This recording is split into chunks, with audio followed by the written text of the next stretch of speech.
Voice, at least I think I do. Loud enough. The mic behind. I had something kind of prepared, but after hearing Ken talk, was anybody here not dazzled? Love it. I'm really excited. I did a lot of great things, I thought. Anyway, he said something to me when I came in, and I kind of blew him off. But I was really, really wrong to do that, because he said the most important thing that I'm going to say all evening. What I'm going to do is I'm going to hand out these cards. Everybody can look at them, but you cannot have them because donors paid for these and they have to be mailed out. They're not samples, they're the real thing. So pass them around amongst yourselves, you know, and I'm going to explain what they're about. And can I just take... at the end, I'm going to collect them all back. Let's see. Let me have one there. Okay. You're from Pennsylvania, Pardon me? Oh, are you from Columbia yourself? Okay, so you heard the accent, right? Delaware Valley accent? Anybody here from Pensy? Nobody's from Pensy. No. Megan's already heard this joke. In Pennsylvania, you know what a griller is? A griller? Barbecue? When you go to the zoo, them great big monkeys, them are grillers. Okay. That's my favorite accent. Okay. I'm Fred Sottile. I'm the Secretary for National Coalition for Issue Reform. Our organization is all about one thing mainly, and that's accountability. These people, like Ted Lieu, holy mackerel, they've done a lot of horrible things, and nobody knows. Nobody knows. Nobody knows their congressman. Nobody knows their assembly person. Most people don't even know their name. They don't know what they did, and then the election comes, and everybody puts a puff piece on. They got a photograph with a veteran. Oh, right? A photograph with kids. Oh, you know. We have one guy, the blind kids. Oh, I almost cried with that. Taking care of the kids that can't see. But they don't know anything. Now, my idea came from years ago. In the David and Goliath story, the reason that David beats Goliath is because he changes the game. If you battle Goliath on its own terms, you can't beat the guy. He was a huge monster with giant weapons. So somebody used a different weapon, took him right down, right? Our thing is to inform the voters in a district. So I'm going to use a campaign as an example that we're already doing. For years, I had this idea. I read books about politics and game theory and marketing and all this. And I came up with an idea that I thought could take down the Leviathan. And it's pretty simple. People in a district have to know their politician. Somebody, one person, has to know what that man or woman is doing every week. What did they propose this week? What did they vote for? Did they vote for a pay raise themselves? Did they not pay their own property taxes? Did they vote for the gas tax in California? Tariff, yeah. Right. Yeah. You know, a lot of these things are huge. The healthcare stuff and cap and trade. It's no joke. They changed the whole economy of the country, the whole economy of the state. Yeah. The global warming hoax, right? What's the position? So, the Thousand Oaks Tea Party met with me, and they said, we don't like Jackie Irwin. She's the Assembly District 44 representative. And I said, why? And they said, well, she voted for the gas tax. That alone would alienate almost every voter. You voted for the gas tax? If you put X amount of gallons per week at the end of the year, rich or poor, it's going to be $400. If you're Ed Roski, it doesn't really matter. But if you're a landscaper and you're putting 20 gallons of gas in a pickup truck every week, it matters a lot. Yep. Okay? What else don't you like about her? She voted for the automatic minimum wage hike. The Thousand Oaks Tea Party, whether you agree or not, they think that's a real bad thing, and they think people in their district think that's a real bad thing. And then she co-sponsored something See, it's not just what they vote for, it's what they write, right? Ted Lieu's the monster at this. You're just the example. It's almost a setup. Does anybody here know what the Unruh Act is? It's called the Fairness Doctrine. Okay. You know about that? Anybody? I'm going to read something from the Unruh Act, the Fairness Doctrine. All persons within the jurisdiction of this state are free and equal, and no matter what their sex, race, color, religion, ancestry, natural origin, disability, medical condition, genetic information, marital status, or sexual orientation, are entitled to the full and equal accommodations, advantages, facilities, privileges, or services in all business establishments of every kind whatsoever. Yep. So, Jackie Irwin proposed the Latino Education and Advocacy Week. Why? Are Latinos some kind of second-class citizen that needs some special thing? Are Latinos not as smart as the rest or not as able? That's Why offensive. do they need an Advocacy Week? It's actually against the law in California to have any group selected for preferential treatment. Advocacy for everybody. Accessibility for everybody. Whether it's in education or just getting over the sidewalk. It's got to be available to everybody.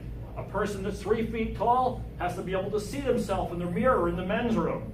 If they can't, they're going to sue under the Unruh Act. It's a real serious thing. People have made millions of dollars on these really petty things. Okay. Don't curse in front of these people. The guys are lawyers. Oh, don't say that. Yeah, I apologize for that. Okay. So that's why, especially as a doctor, doesn't it drive you nuts when they say, you go to college to be a doctor or a lawyer? It's, anyway, you know, we're a child molester. It's really bad. So, the Thousand Oaks Tea Party, that's how I feel about it. The Thousand Oaks Tea Party, they want to have Jackie Irwin voted out. Yes. Now, National Coalition for Issue Reform, we're nonpartisan. We don't support a candidate. I can't come out in favor of this man or Omar over there who's not listening to me because he's on his phone. So I don't take it personally. But he's the one guy who can really take it, you know? Anyway, the message is pretty simple. If you're happy with this voting record, Jackie Irwin is your representative. You should be glad. This is not an ad hominem smear campaign. This is her actual record. She should be proud of this, right? It's her record. On the other hand, if you are not happy, maybe it's time to vote Jackie Irwin out of office and try someone else. And we don't care who else. So don't vote for Ted Lieu. Just pick some other guy. You know? Don't vote for Maxine Waters. Just pick some guy. I heard there's a guy named Omar. Something, right? So, yeah. Yeah. So, you know, that's what we're about. That's what we're doing. I want to do this in all 50 states. I want to do this in every county in every state. I want to go after judges, sheriffs. Yes. Anybody Judges. with a record. Anybody that's got a really bad record. There are judges who 50% of their rulings are overturned in appeal. If you've got somebody that's 50% wrong, it's a coin toss. You may as well go into court and say, I'm not even going to tell you the case. Just make a judgment. Guilty? Oh, not guilty, I'm out. Good. Oh, no, guilty. Okay, we'll appeal. And then you go to, right? Because it's a coin toss, 50-50. Right. I mean, the guy's not even working. So, Would you mind holding the in camera any for me case, for a few minutes? what I want to ask Gary to do is this. Gary, if you would, give everybody an application and an envelope. And I want everybody in the room here, except for Gary, who's already a member, to give me your name, address, your email, your phone, whatever you're comfortable with, any of those different things. Because for one thing, I want to put you on the mailing list, the email mailing list, so you can know what NCIR is doing every week. This is really a dynamic thing. This is not a proposal. This is something that actually each week we have progress. Okay, this is a real campaign. I want to do 1,000 of these campaigns. I want to hire hundreds of people. Yes. I want to do $1 million fundraising to make all this happen. so that the voters can vote informed. That's what we're all about. That is what we have to do. Yeah, everybody has to know who they're voting for and why. All the problems in this country come from the government, all of them. Yep. We have plenty of water, we have plenty of food, we have great teachers, we have great schools, we have an incredible road system, airports, everything.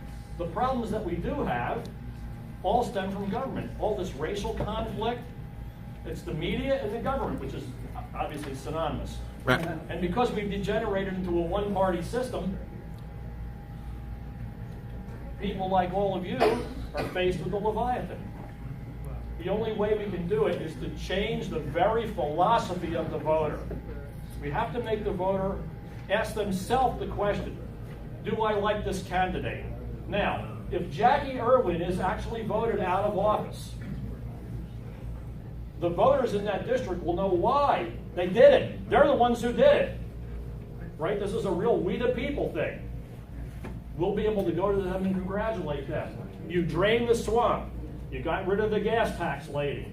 The next person that comes in the office, I will visit that person and say, you see what the voters did when you vote badly? We're going to watch you now.